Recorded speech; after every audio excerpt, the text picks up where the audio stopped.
Comment être heureux ou comment être plus heureux? Alors parfois, on n'a pas le sentiment forcément d'être malheureux, mais on aimerait bien être plus heureux. Si on pouvait avoir plus de bonheur, plus de joie, plus de réconfort, pourquoi pas?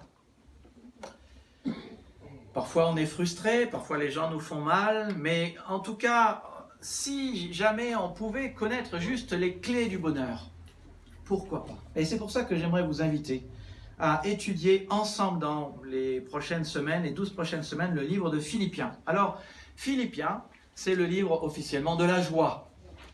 On parle de joie, le mot joyeux, se réjouir, et aussi le mot content et bonheur s'y trouve plus de 70 fois. C'est le livre à la fois de la joie et du bonheur par excellence.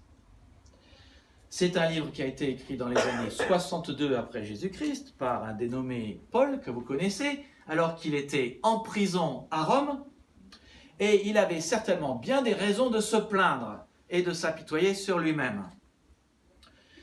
Il aurait pu avoir le moral à zéro, et on aurait bien compris. Mais non, ce n'est pas son cas, ce qui montre que justement, il a ce secret du bonheur, le secret de la joie. Alors, si vous écoutez les secrets de la joie et du bonheur qu'il va nous donner dans Philippiens, dans les 12 prochains dimanches, vous trouverez dans ce livre le secret du bonheur et de la joie pour vous aussi. Et si vous êtes comme moi, vous ne maîtrisez pas encore tout, vous n'êtes pas parfait, vous n'avez pas encore tout compris et vous pouvez certainement vous inspirer de la parole que le Seigneur nous donne pour notre vie. Et en tant que pasteur qui vous aime, j'espère aussi que ce sera pour vous de passer à la phase suivante, de plus de joie et plus de bonheur dans votre vie, et que ça sera notre lot à chacun de nous. Alors, voici une question pour vous aider. Je ne vous la pose pas, vous n'avez pas besoin de répondre ouvertement, mais vous pouvez répondre au fond de votre cœur. Si tu voulais être heureux et joyeux, si tu voulais plus de joie et plus de bonheur dans ta vie, par quoi commencerais-tu? Bonne question. Plus d'argent, plus de temps, plus d'amitié, plus de relations sexuelles, je ne sais pas. Par quoi et par où commencerais-tu?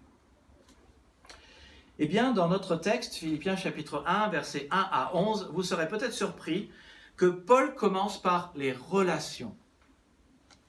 Il est impossible que tu sois heureux, content ou joyeux si ta vie relationnelle ne va pas bien. Je pense que tu serais d'accord avec ça. Tu peux rencontrer plein de gens différents, tu peux connaître des célébrités. Tiens, j'étais invité à Yom Kippour jeudi soir. Alors, à côté de moi, il y avait le maire de Champs, le maire de Torcy, à gauche, le maire de Logne, le sous-préfet. J'étais vraiment sur le rang de toutes les vedettes. Ouais, j'étais vraiment VIP. J'étais très honoré. Je me disais, mais quand le maire de Logne est arrivé, je me suis dit, il faut que je laisse ma place, peut-être pour qu'il soit à côté du maire de Torcy. Mais tu peux connaître les meilleures vedettes qu'ils soient dans ta vie. Tu peux avoir en apparence tout le bonheur qu'il faut. Mais si dans ta vie, tu es par exemple en souffrance relationnelle avec ton épouse, même si tu as toutes sortes de plaisirs, même si en apparence tu as tout ce qu'il faut pour être heureux, si tu es en conflit relationnel, c'est la catastrophe et tu n'es pas heureux. Bref, si tes relations vont bien, tu es heureux, et si tes relations vont mal, tu seras malheureux. Et quand Paul nous parle de joie et de bonheur dans ces 11 premiers versets, il lance un coup d'envoi franc et clair en parlant des relations.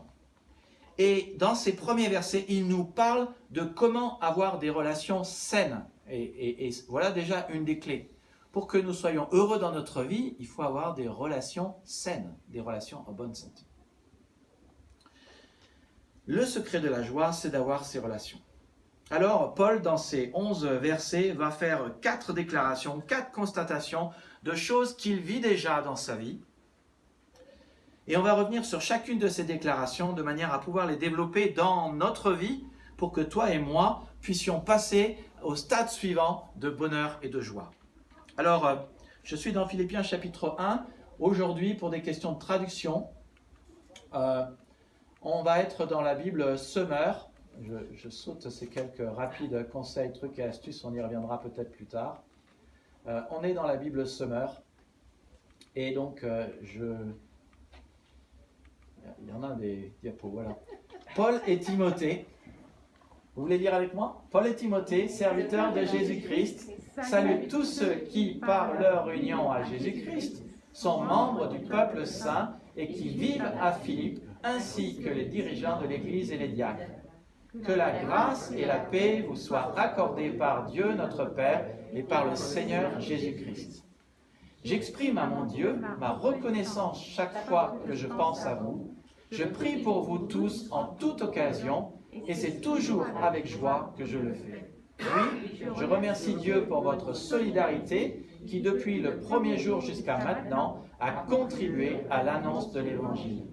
Et j'en suis fermement persuadé, celui qui a commencé en vous son œuvre bonne la poursuivra jusqu'à son achèvement au jour de Jésus-Christ. Tels sont mes sentiments envers vous tous, et il est juste que je les éprouve. En effet, vous occupez une place particulière dans mon cœur, car vous prenez tous une part active à la grâce que Dieu m'accorde, aussi bien quand je suis enchaîné dans ma cellule, que lorsque je défends l'Évangile et que je l'établis fermement. Oui, Dieu m'en est témoin, je vous aime tous de l'affection que vous porte Jésus-Christ. Et voici ce que je demande dans mes prières, c'est que votre amour gagne de plus en pleine connaissance et en parfait discernement, pour que vous puissiez discerner ce qui est important. Ainsi, vous serez purs et irréprochables au jour de Christ, où vous paraîtrez devant lui, chargés d'œuvres justes, ce fruit que Jésus-Christ aura produit en vous, à la gloire et à la louange de Dieu. 4 choses que Paul dit sur ses relations avec les Philippiens qu'il vit déjà. Alors, donc, si tu les pratiques, tu auras plus de joie et plus de bonheur. Juste un petit avertissement avant que je parte dans le message. Ces 4 choses sont faciles à expliquer et donc aussi faciles à écouter, mais difficiles à faire. Ok? Tu vois le truc? Ça veut dire que quand je vais te parler, tu vas me dire « Oh oui, oui, oui, ça je sais déjà. » Et moi aussi. Mais la question, est-ce que tu les fais? Toi et moi avons tendance à les connaître, mais à ne pas les faire. Donc, ça va être pas simplement des choses qu'on va apprendre avec la tête, mais qu'il va falloir aussi apprendre avec le cœur, les mains et les pieds à faire, et particulièrement dans les groupes de maison et dans l'église, et avec les autres. Mais tu en seras le bénéficiaire, le premier bénéficiaire. Voici la première chose que Paul dit dans ces 11 versets. C'est que d'abord, il est nécessaire simplement d'être reconnaissant pour les gens qui sont dans ma vie. Je dois être reconnaissant pour les gens qui sont dans ma vie. Toutes les études faites par les psychologues montrent un lien direct entre la gratitude et le bonheur. Ça a été prouvé, plus tu es reconnaissant, plus tu es heureux. Je me souviens d'avoir lu un livre de psy qui est sur mon étagère dans mon bureau à la maison, d'un psy non chrétien qui disait que la première chose à faire quand on reçoit son salaire, il était non chrétien, c'est de donner 10% à une bonne œuvre. Incroyable, hein? Je me disais, comment il sait ça, lui? Il disait que si vous faites cela, vous la donnez à une bonne œuvre, et une ONG, une bonne œuvre, c'est bon pour le moral. Manifester de la gratitude gratuite et de donner simplement par reconnaissance. Et donc, plus tu es reconnaissant, plus tu as le moral et plus tu es heureux. D'où la puissance de la louange. Quand on a nos yeux fixés sur ce que le Seigneur fait et qu'on y répond, ça fait qu'on est heureux. Et l'inverse aussi, plus tu es mécontent et plus tu es malheureux. Donc, notez ce que Paul dit. J'exprime à mon Dieu ma reconnaissance chaque fois que je pense à vous. Et Paul dit, je me souviens de vous, j'ai plein de bons souvenirs de vous, et à cause d'eux, je rends grâce à Dieu. Et ça, mes amis, cette vérité simple, c'est la source de toute bonne relation. Tout couple qui oublie pourquoi il s'est marié, pourquoi l'autre est fantastique, et tous les bons souvenirs qu'on a eus, des choses qu'on a faites, lorsqu'un couple n'est plus reconnaissant pour ses bons moments avec l'autre et pour l'autre, alors le mariage s'effondre. Mais l'inverse est vrai. C'est ça qui est génial. Quand on pense à tous ces moments, ces bonnes choses, ces bons trucs qu'on a vécus ensemble, et on s'en souvient, ça nous fait du bien et ça nous rend heureux. Et quand on dit à l'autre merci, ça nous rend heureux. Quand tu penses aux gens qui sont dans ta vie, question, à quoi tu penses? Est-ce que ta première pensée est une pensée de gratitude? Ou bien tu te dis, voilà ce qu'il me doit. Voilà ce qu'il m'a fait. Voilà ce qu'il m'a dit. Du genre, ce qu'il m'a fait n'est pas très juste. Ce qu'il m'a dit n'est pas très juste. Parce qu'il y a un problème dans nos vies, c'est plus nous connaissons les autres, plus nous considérons que c'est normal qu'ils soient là, et plus nous sommes critiques et moins nous sommes reconnaissants. Tu vois le truc? On croit que l'autre, c'est donné qu'il soit là. Paul dit l'inverse. Il dit, j'exprime à mon Dieu ma reconnaissance chaque fois que je pense à vous. Et si nous développons cette habitude, dès que nous pensions à nos amis, voisins, conjoints, enfants, si ta première pensée c'était la gratitude, cela révolutionnerait tes relations, ta vie et ton bonheur. Et donc c'est une habitude qu'il faut vraiment développer. Et je sais qu'elle ne vient pas naturellement. Quand le voisin, au seul moment où vous faites la sieste, sort la perceuse à 80 décibels, ce n'est pas facile d'avoir cette pensée. Naturellement, nous sommes mécontents, frustrés, râleurs, déçus. Mais nous pouvons apprendre la reconnaissance. Alors, j'étais chez François ce matin et on a lu la Bible et je lui ai dit, qu'est-ce que tu voudrais que je te lise? Elle a dit, pourquoi tu ne lirais pas Acte 16? C'est le texte à lire pour les groupes de maison cette semaine. Vous connaissez, c'est le moment où l'église de Philippe a été implantée. On est environ entre 50 et 52, c'est le deuxième voyage missionnaire de Paul. Et c'est Lydia, qui était une femme d'affaires, qui la première s'est convertie, a ouvert sa maison et a contraint Paul de rentrer dans sa maison, Paul et Silas.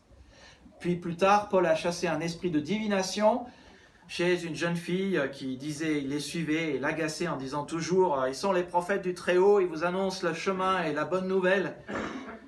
Et puis Paul en a eu marre et il a chassé cet esprit de cette fille et ils ont été pris par le maître de cette fille qui ne pouvait plus faire d'argent avec cette fille et jetés en prison. Ils ont été battus, humiliés, fouettés. Ils avaient des blocs de bois aux pieds, ils ne pouvaient plus se lever sans doute. Mais, passage puissant, cette nuit-là, il y a eu un tremblement de terre et toutes les chaînes des prisonniers ont été déliées. Et je vous laisse découvrir la suite dans Acte 16. Merci d'éteindre vos portables, s'il vous plaît. Franchement, cette implantation, moi j'aurais été lui, j'aurais rencontré l'église de Philippe, j'aurais été dit, et certainement j'ai beaucoup à grandir dans mon bonheur, j'aurais été dit, mais tu te souviens tout ce qui s'est passé quand l'église a commencé? Comment j'ai été fouetté, comment on a été jeté en prison, et aussi comment Dieu nous a délivrés, mais on aurait eu encore une pensée pour tous les trucs négatifs, mais Paul est là, et pourquoi ne mentionne-t-il rien du négatif qu'il a connu là-bas? Bonne question. Il pourrait en parler avec ironie, mais pourquoi ne le fait-il pas? Parce qu'il pratique une habitude de bonheur qui est fondamentale, qui s'appelle la mémoire sélective. On oublie le mauvais et on garde le bon. On garde le reste. On oublie le pire et on garde le meilleur. Alors je ne sais pas si tu vis dans des souvenirs douloureux ou des choses douloureuses aujourd'hui, si tu les as attachés à ta vie à un tel point que c'est toujours ton passé qui définit ton présent. Es-tu toujours accroché à ton passé, à tes souvenirs, à tes blessures, aux choses que les autres te font? Ton bonheur dépend de la mémoire sélective, à ta capacité à ne t'attacher qu'aux bonnes choses et à oublier le reste. Je me souviens une fois avoir entendu une conversation entre deux épouses. Parfois, j'entends des conversations. Mais je suis là et je ne veux pas interrompre les gens. Et donc, les gens parlent. Parfois, il y a des bonnes conversations. L'une des épouses dit à l'autre, « Te souviens-tu de ce que ton mari t'a fait telle année ?» Et l'autre épouse lui répond, « Je me souviens avoir distinctement oublié ce qu'il a fait. » Elle a fait le choix de la mémoire sélective et donc du pardon.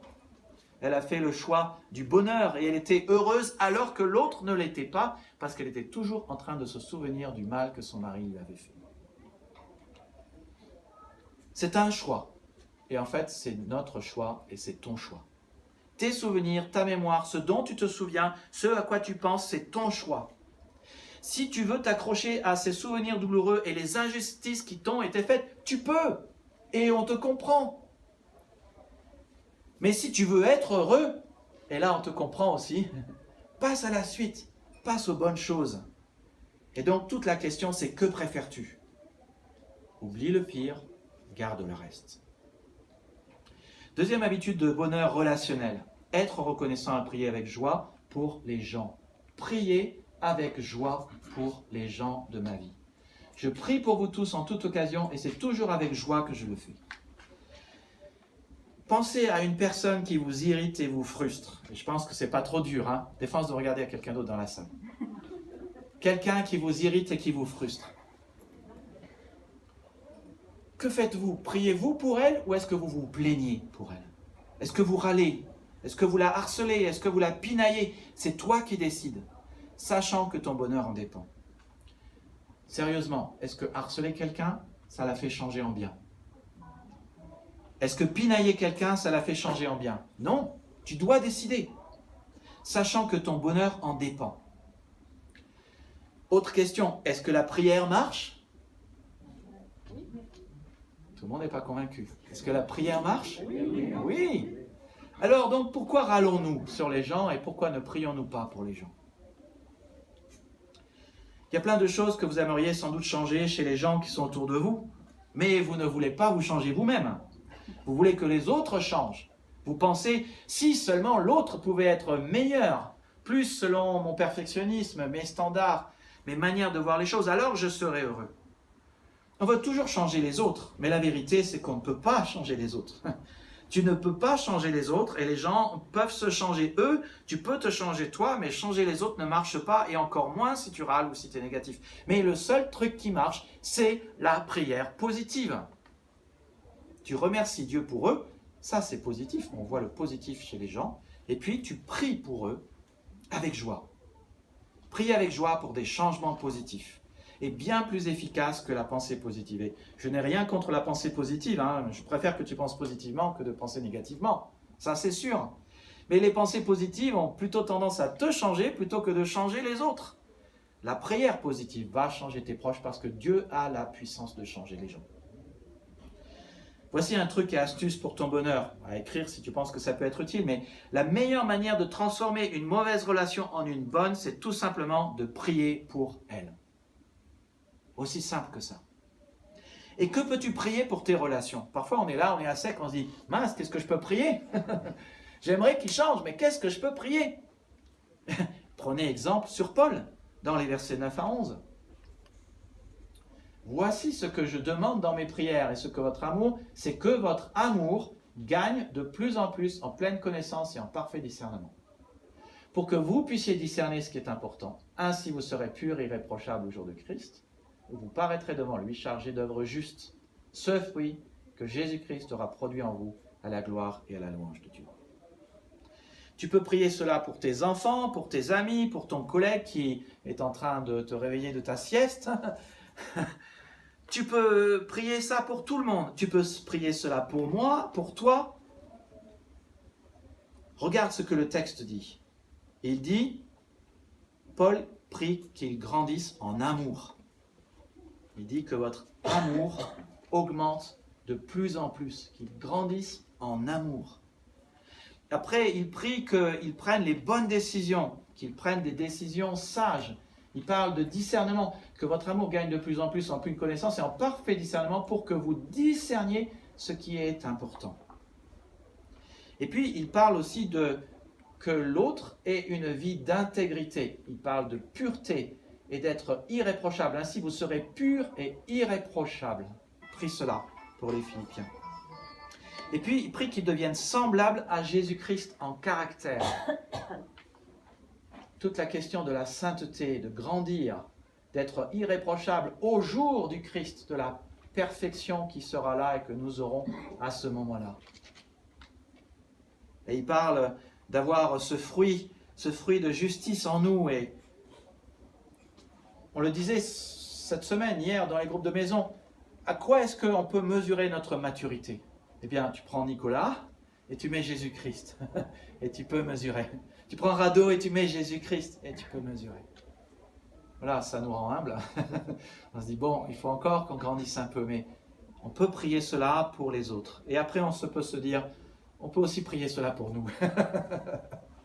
Parce qu'on sait qu'il n'y a pas que les autres qui ont besoin de grandir en amour. Nous aussi. Et on peut aussi grandir en décision sage et en irréprochabilité. Et nous aussi, on a besoin de grandir et d'avoir la stature parfaite de Jésus-Christ, que vous connaissez, qui est résumé dans ce verset dans Galates 5, 22. Le fruit de l'esprit, c'est l'amour, la joie, la paix, la patience.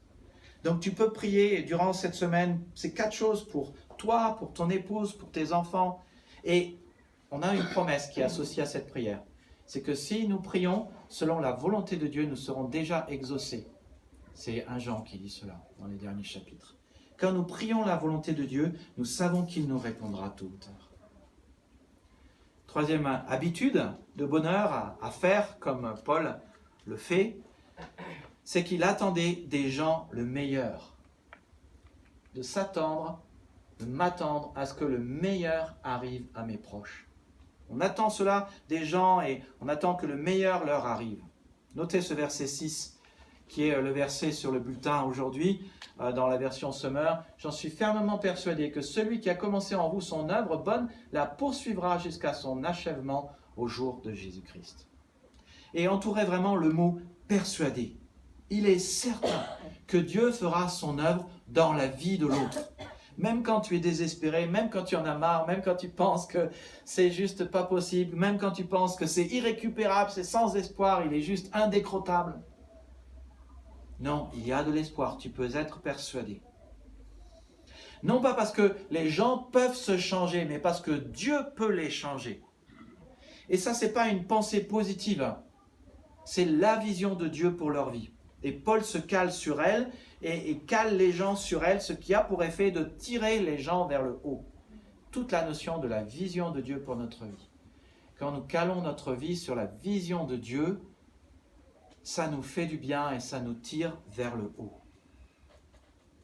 3 choses que tu peux faire pour faire ressortir le meilleur des gens et 3 choses où tu peux aussi attendre le meilleur dans la vie des gens. La première, c'est croire dans les gens. Il dit « je suis persuadé ». Il est convaincu, il a une pleine confiance. Et je sais que dans nos milieux, on parle souvent de la confiance à Dieu, mais parce que nous avons confiance en Dieu, nous pouvons aussi avoir confiance dans le changement que Dieu fait dans les gens et donc avoir confiance en Dieu. Parce que l'œuvre de Dieu est véritable et elle est efficace. Il croit dans les gens, il croit dans les Philippiens. Et du coup, les gens qui le lisent, les Philippiens qui le lisent, gagnent en confiance et en assurance. Nous avons tous besoin de gens qui croient en nous. Cela nous transforme, cela nous rend meilleurs. C'est vrai aussi que quand tu crois en Dieu, tu gagnes en confiance aussi en toi. Et tu commences à voir comment cela pourrait être et comment cela te transforme. Combien de fois nous avons dit à l'un de nos fils qui a repassé plusieurs fois son examen et qu'il a raté 2 fois, « Nous croyons en toi. Le Seigneur a de bonnes choses en réserve pour toi. Tu vas y arriver. » Et vous savez, le Seigneur a manifesté sa gloire et sa grandeur. Il y est arrivé. Il pouvait le faire. Et puis, deuxième chose qui est importante, de redonner la vision aux gens. Comme on l'a dit dimanche dernier, sans vision, le peuple de Dieu périt, et sans frein. Dis aux autres comment Dieu voit les choses. La vision est ce qui fait qu'une personne continue à grandir. Et voici la vision de Paul. Il dit juste comment Dieu voit les choses. Rien de plus, rien de moins. C'est la vision qui vient du Seigneur qui nous aide. Toutes les autres visions, on n'en a pas besoin. La vision qui vient du Seigneur. Et voilà sa vision. Ce que Dieu commence, il le termine. Il va jusqu'au bout des choses et tout ce qu'il fait est parfait. Pourquoi est-ce important de donner la vision et de s'attendre à ce que les gens vont bien se comporter? Parce que les études montrent que nous avons tendance à faire ce que les gens attendent de nous. Et quand les gens attendent le meilleur de toi, alors tu as tendance à faire le meilleur. Il n'y a pas de propos plus valorisants de parents sur les enfants que de dire « Je sais que tu peux faire. I know you can do it. And you will. And I'm praying for you. » Et puis, il faut le dire aussi, nous avons tendance à devenir ce que les personnes les plus importantes de notre vie pensent à notre sujet et attendent de nous. Quand vous êtes sur le chemin du vaccin ou dans un autre chemin qui est rempli d'angoisse et que le Saint-Esprit rappelle à votre esprit « Rien ne peut te séparer de l'amour de Jésus-Christ », là, soudainement, vous faites ce qui est juste. Et puis, la troisième chose qui est importante, pour faire ressortir le meilleur des gens aussi, c'est d'être patient avec les progrès des gens. Parce que Paul savait que la perfection n'était pas pour maintenant. Ce n'est pas pour tout de suite. Du coup, il est patient. Mais vous savez, quand dans une église, ou quand dans un couple, ou quand dans une famille, ou quand dans une entreprise, les gens commencent à dire « la perfection qu'on devrait atteindre, c'est ça », alors rien ne va plus. C'est le début des problèmes. Parce que oui, c'est bien d'essayer de grandir vers la perfection. Mais la perfection, c'est pour le jour de l'avènement de Jésus-Christ. Donc on va dans cette direction, mais en attendant, on n'est pas parfait. Et donc c'est important d'être patient. Mais si tu insistes sur la perfection et si tu ne fais que viser la perfection, les gens ne le sauront jamais ici-bas. Et tu seras misérable toute ta vie. Permettez que je donne un autre truc et astuce pour être heureux et cultiver le bonheur. Si tu veux vraiment être heureux dans ta vie, si tu veux des relations saines ou plus saines, plutôt que de juger les gens parce qu'ils sont loin du compte, parce qu'ils ne sont pas arrivés à la perfection que toi tu estimes être la perfection qu'ils devraient avoir atteint, regarde tout le chemin qu'ils ont parcouru. Et si tu as du mal à avoir de la compassion, moi j'ai fait cet exercice il y a quelque temps pour préparer les funérailles de quelqu'un qui n'a plus de famille. Et je suis allé la voir et je lui ai dit, et si on parlait maintenant de ta vie? Et quand elle m'a raconté sa vie, je suis ressorti et j'ai dit, merci Seigneur. Parce qu'elle a parcouru tellement de chemins, elle revient de tellement loin. Maintenant je comprends. Et maintenant j'ai de la compassion pour elle. Et maintenant je me rends compte. Et ce jour-là, seule chose que je disais en rentrant à la maison, c'est merci Seigneur. Parce que maintenant je sais. Mais plutôt que de juger les gens parce qu'ils sont loin du compte, regarde tout le chemin parcouru et célèbre le chemin parcouru. Célèbre ce que Dieu a fait dans sa vie. La clé de la patience, je pense à David Dixon, l'un de mes pères spirituels, qui disait « La patience est une vertu que je ne peux pas attendre d'avoir. » Je ne peux pas attendre d'avoir la patience, il était très impatient. Mais la clé de la patience, c'est l'amour. Et vous le retrouvez d'ailleurs dans ce texte au verset 7. « Tels sont mes sentiments envers vous tous, et il est juste que je les éprouve. En effet, vous occupez une place particulière dans mon cœur.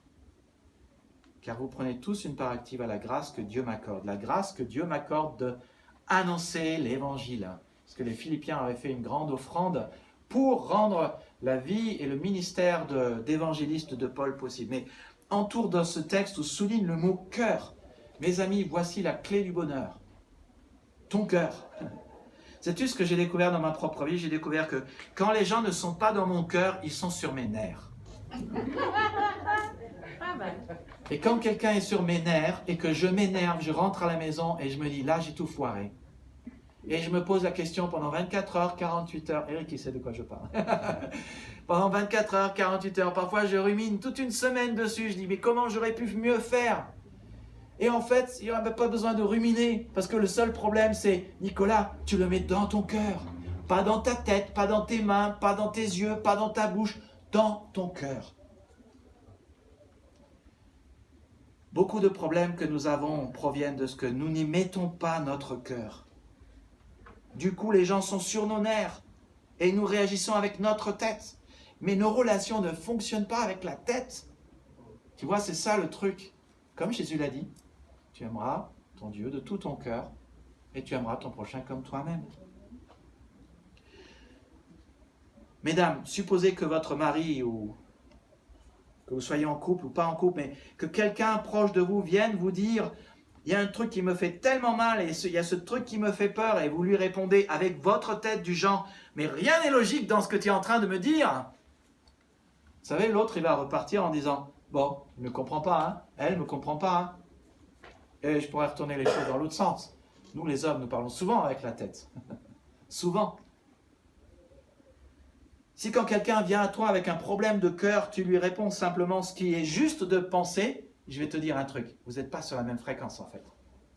Et c'est parce que vous n'êtes pas sur la même fréquence que l'autre va repartir et va dire, bah, puisque c'est comme ça, je ne dirai plus rien. Quand les gens vous disent, mais tu ne me comprends pas, ce qu'ils vous disent vraiment, c'est tu ne m'écoutes pas et tu n'écoutes pas mes émotions. Quand ils disent, tu ne comprends pas ma douleur, ce qu'ils veulent vraiment dire, c'est que j'ai mal au cœur. J'aimerais tellement que tu écoutes mon cœur. C'est un problème d'empathie, de compassion et de cœur. Mais si tu veux en avoir, c'est simple. Pratique la patience, mets cette personne dans ton cœur, oublie tous tes raisonnements. Mets de côté tes raisonnements, ce que tu penses qu'il serait normal que la personne se comporte. Célèbre le chemin parcouru et aime-la simplement. Et dis-lui, oui, j'entends. Oui, j'entends. Parfois, il n'y a pas besoin de dire plus que ça, j'entends. Merci de la confiance que tu me témoignes. Ce qui nous conduit à la 4e habitude du bonheur relationnel. Aimer les autres comme Jésus le faisait. Exactement comme Paul le dit. Oui, Dieu m'en est témoin. Je vous aime tous de l'affection que vous porte Jésus-Christ. Être reconnaissant pour les gens de ma vie, prier pour eux avec joie, m'attendre au meilleur pour leur vie et aimer Jésus, aimer les gens comme Jésus les aime. Facile à enseigner, n'est-ce pas? Facile à écouter, n'est-ce pas? Mais difficile à faire. Pourquoi? Parce que nous ne sommes pas Jésus. Et Jésus était altruiste, mais nous sommes égocentriques. Nous regardons à nos besoins. Et nous croyons que le bonheur vient quand nous gardons tout pour nous, et non quand nous donnons aux autres ce que nous avons et ce dont ils ont besoin. Mais Dieu, qui est le créateur de la vie et des humains, et qui sait comment le monde qu'il a créé fonctionne, nous dit que tout fonctionne sur la règle inverse. Vous serez heureux pourvu que vous le pratiquiez. Vous vous souvenez, Jean 13, l'une des valeurs fondements de notre Église, des 5 A, aider. Nous sommes heureux quand nous aidons les autres et nous mettons au service des autres. Nous sommes heureux quand nous sommes à genoux comme Jésus et que nous servons les gens. J'aime beaucoup ce verset 8 de Paul. Je vous aime tous de l'affection que vous porte Jésus-Christ. Je m'identifie totalement à Paul. Paul était le premier membre et le premier pasteur de cette église. Moi aussi, je le suis de cette église. Et Jean Edson, peut-être quand tu étais là, quand j'ai prié, j'ai aussi prié la même chose pour l'église. J'ai dit des choses semblables à l'église de Champs, dans ma prière fin août, que j'aime tellement l'église de Champs. J'aime tellement une nouvelle église. J'ai été celui à qui Dieu a parlé pour commencer cette nouvelle église. J'ai été celui qui a écrit la vision. J'ai été celui qui a écrit les statuts, la confession de foi, le règlement intérieur, même alors que le conseil de Champs ne le savait pas encore. Par la foi. Avec Priscille, nous avons été les premiers donateurs à donner 300 € pour que la bonne nouvelle de Jésus-Christ soit proclamée, pour que les gens puissent être sauvés, restaurés et guéris dans leur vie. Avec Priscille et Colette, nous avons été les 3 premiers membres dans notre salon, il y a à peu près 7 ans. J'ai été celui qui vous a réunis, et surtout le Saint-Esprit et la grâce de Dieu vous a réunis autour de ce projet. J'ai eu le privilège d'amener plusieurs d'entre vous à Christ. Tout ceci afin que le glorieux message de l'Évangile soit proclamé et que les gens puissent être sauvés et restaurés. Alors oui, je suis tellement reconnaissant pour chacun de vous.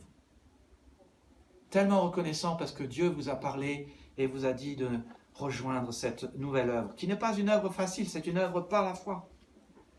Mais elle rend le message du salut et de l'amour de Dieu disponible pour tous. Et quand je suis assis au premier rang avec tous les maires et le sous-préfet, je me dis que je ne suis pas là par hasard. Et la fois d'avant, où j'étais parmi nos amis israélites, qui ne sont pas très loin d'ici d'ailleurs, Il m'avait dit, si vous voulez dire un mot, je veux bien que vous disiez un mot. Je dis, oui, je vais dire un mot, volontiers. Et je parle de l'Évangile. Oui, je prie avec joie pour vous et je vois le meilleur que Dieu peut faire au travers de vous. On était une fois à un séminaire exponentiel avec Priscille et je me souviens d'une chose qui nous avait appris, c'est plutôt que de voir toutes les choses que les gens ont ratées, ça rejoint ce que j'ai dit tout à l'heure, de voir ce que Dieu peut faire au travers de cette personne et de le dire ensuite et de dire « Rado, voilà ce que je vois pour ta vie ». Et de projeter la vision de Dieu que nous avons l'impression et de dire cela à nos frères et sœurs. Voilà ce que je vois dans ta vie. Et de dire, voilà ce que je vois dans ta vie et j'attends le meilleur et je sais qu'il va y avoir du meilleur pour toi qui va arriver. Et je veux le dire, le redire avec Priscille combien nous vous aimons et combien souvent nous prions pour vous. Et combien je l'ai dit à l'église et combien je l'ai redit au Seigneur cet été que j'étais prêt à vous aimer quel qu'en soit le prix. Même celui de ma vie. Parce qu'on a bien compris que les derniers temps se rapprochent dangereusement. Hein. Et on a bien compris que ça risque de ne pas être facile, on ne sait pas. Peut-être que tout va s'arrêter, que tout va redevenir à la normale, et peut-être que les choses vont sérieusement se compliquer, on ne sait pas. Mais croyez-moi, on va avancer et vous avez intérêt à répondre à cette question avant que les circonstances difficiles arrivent. Est-ce que vous vous relâcherez ou est-ce que vous ne vous relâcherez pas? Beaucoup connaissent Jean 3,16, hein, vous le connaissez par cœur, n'est-ce pas? C'est le verset le plus important, le plus connu, le plus prêché, le plus dit. Ton passé peut être pardonné, tu as une maison au ciel qui t'attend, une raison de vivre ici-bas. C'est la preuve de l'amour de Jésus-Christ, de Dieu pour toi. La preuve pour laquelle je pense que nous sommes tous tellement reconnaissants. Amen? Amen. Et beaucoup moins, vous le savez, connaissent 1 Jean 3,16. Nous avons connu l'amour en ce qu'il a donné sa vie pour nous. Nous aussi, nous devons donner notre vie pour les frères. Voilà un des autres piliers de notre Église. Appartenir. La communion fraternelle, partager, se donner. Notre amour les uns pour les autres doit être tellement fort que nous devons être prêts à donner notre vie pour les frères. Nos problèmes relationnels viennent de ce que nous pensons sans cesse à nous-mêmes. Mais si nous vivions ce verset, si nous étions prêts à donner notre vie pour nos frères et sœurs, si nous chérissions les uns et les autres comme Paul chérissait les Philippiens de tout son cœur, oh alors mes amis, l'Église serait remplie du jour au lendemain parce que notre amour serait pur, ardent, saint. Et c'est ça ce qu'il faut dans chaque Église, toutes les Églises. Les gens autour de nous croient que s'ils se donnent, ils n'auront plus rien. Les gens croient si fort que le bonheur vient quand ils gardent tout pour eux. Mais Jésus dit que ce qu'on sacrifie pour lui n'est pas une perte. Au contraire, c'est un investissement. Il le prend, il le transforme. Celui qui voudra sauver sa vie la perdra, mais celui qui perdra sa vie à cause de moi et de la bonne nouvelle la sauvera. Si bien que lorsque tu chéris les autres, et que tu les places dans ton cœur, et que tu chéris comme Paul chérissait les Philippiens, comme Christ nous chérit dans son cœur aujourd'hui, en veillant sur nous et en nous aimant et en intercédant pour nous, tu ne perds rien du tout. Quand tu chéris les autres comme Paul et comme Christ, tu ne perds rien du tout. Au contraire, tu gagnes le sens de la vie, tu gagnes la vie et tu gagnes le bonheur. Alors, à laquelle de ces 4 habitudes as-tu besoin de travailler? Pour qui as-tu besoin d'être reconnaissant?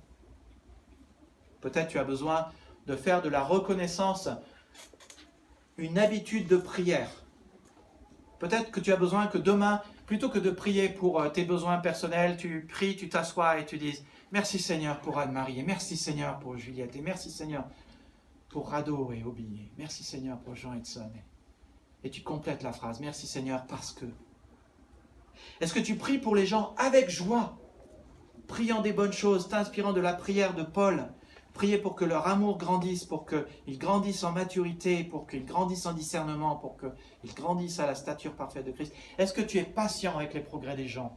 Est-ce que tu les encourages en donnant leur la vision de Dieu pour leur vie? Est-ce que tu es capable de leur dire « Je suis persuadé », apprends ce verset par cœur, « Je suis persuadé que celui qui a commencé en toi cette bonne œuvre la rendra parfaite pour le jour de son avènement, pour le jour de Jésus-Christ ».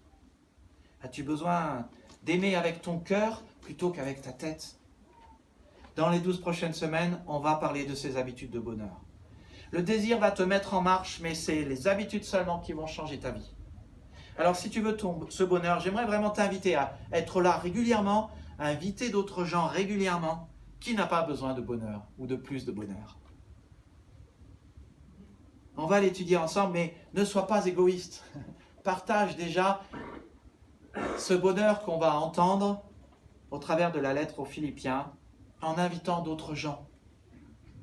Il y a plein de gens autour de toi qui aimeraient goûter à ce bonheur. Il y a plein de gens, même parmi les chrétiens aujourd'hui, qui sont juste, j'appelle ça lost into translation. Juste en orbite, parce qu'ils n'arrivent pas à revenir dans une église. J'étais en discussion avec le pasteur de l'église de Chelles hier, ils étaient 150. Maintenant, ils sont 100. Tant de gens ont besoin du Seigneur, tant de gens ont besoin de bonheur. Et ça passe par en prendre l'habitude et s'asseoir aux pieds de celui qui peut nous apporter ce bonheur, Jésus-Christ notre Seigneur. Alors pourquoi tu ne dirais pas à Dieu dans ta prière aujourd'hui, Seigneur, je veux vraiment être heureux, ou je veux vraiment être plus heureux, je veux connaître ce bonheur et prendre ces habitudes de bonheur dans ma vie. Passer au stade suivant du bonheur. Parce qu'après ces 18-20 mois de confinement, de crise, de mauvaises nouvelles, on a juste besoin de plus de bonheur et de réconfort, de consolation. Je veux vous inviter à prier. Donne-nous, Seigneur, s'il te plaît, la capacité d'être reconnaissant envers les gens dans notre vie. Aide-nous à nous souvenir dans notre vie du meilleur et d'oublier le reste et d'avoir une mémoire sélective en choisissant le meilleur.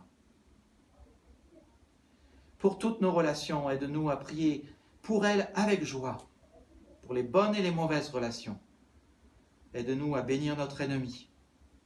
Que nos relations, Seigneur, que nos amis, les gens autour de nous grandissent en amour, en intégrité, en bonne décision. Aide-nous, Seigneur, si elles ne connaissent pas la bonne nouvelle, de leur parler de ton amour. Aide-nous à nous attendre au meilleur dans la vie des autres plutôt que de les critiquer. Aide-nous à croire dans les gens, à leur donner de l'assurance, à être patient avec leur progrès. Aide-nous à voir d'où les gens viennent plutôt que de voir tout le chemin à parcourir. Aide-nous à aimer non avec la tête, mais avec le cœur. Et à aimer les gens comme ton Fils les a aimés. Et merci Seigneur, parce que quand nous aimons, quand nous y mettons notre vie, notre cœur, quand nous nous sacrifions, ce n'est pas une perte. Au contraire, c'est un investissement. Tu transformes cela en quelque chose de meilleur. On retrouve le sens de notre vie, on retrouve le bonheur, on retrouve la vie. Prions cela dans le nom de Jésus-Christ. Amen.